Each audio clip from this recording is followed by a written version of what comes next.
Migration africaine, enjeux politiques et gouvernance, tel était le thème de la table ronde organisée par IPAR Think Tank avec le soutien de l'UCIWA le jeudi 5 juin 2024 à l'hôtel Terrou-Bi.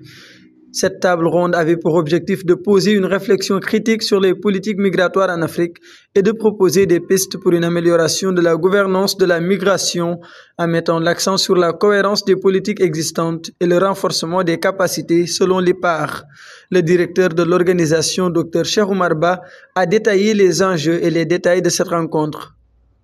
Ce thème est lié au fait que les questions de migration en Afrique sont très importantes d'abord dans l'espace intra-africain. Nous voudrions d'abord montrer que, contrairement aux idées reçues, les migrations des Africains restent d'abord sur le continent africain. Ça, c'est la première chose qu'on voudrait montrer. Et on parle de 80%. Et même si vous prenez l'Afrique de l'Ouest, on est à pratiquement 90% des flux migratoires qui restent dans l'espace de l'Afrique de l'Ouest.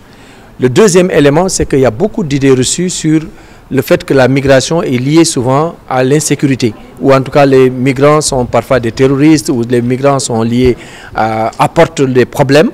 Et nous voudrions montrer par des études scientifiques que la migration, la mobilité de manière générale est un droit. C'est un droit consacré par les Nations Unies que nous devons respecter, mais en même temps il faut l'organiser. Les discussions ont également porté sur la coopération bilatérale et régionale, la protection sociale, la qualité, ainsi que la disponibilité des données sur la migration, entre autres sujets importants. Ce matin, il y a beaucoup le professeur Tandia, mais également M. Khan également, qui ont parlé du fait que la lumière est plus portée sur les migrations des Africains vers les pays du Nord. On va classer ça comme ça. Mais c'est de notre responsabilité, je pense, en tant que chercheurs, mais en tant que décideurs également, de mettre en lumière ce qui se passe à l'intérieur de nos pays, les migrations à l'intérieur de nous-mêmes, de manière intra-régionale, que ce soit CEDEAO ou peu importe. Donc, c'est à nous de les mettre en lumière. Et pour les mettre en lumière, il faut nécessairement avoir des données, comme je disais avec mon collègue malien tout à l'heure, des données rigoureuses, mais des données qui vont répondre en fait à nos réalités. Les panels ont mis en avant l'importance d'un dialogue mieux coordonné sur les migrations en réunissant des responsables africains des politiques migratoires pour des délibérations approfondies en vue d'une coopération pratique et fondée sur une culture de l'information et du partage de connaissances sur les migrations à partir et vers l'Afrique. Si vous prenez un pays comme le Sénégal, nous avons accueilli pendant un certain temps, dans les années 50-60, je parle sous le contrôle des historiens et des chercheurs, beaucoup de nos parents africains.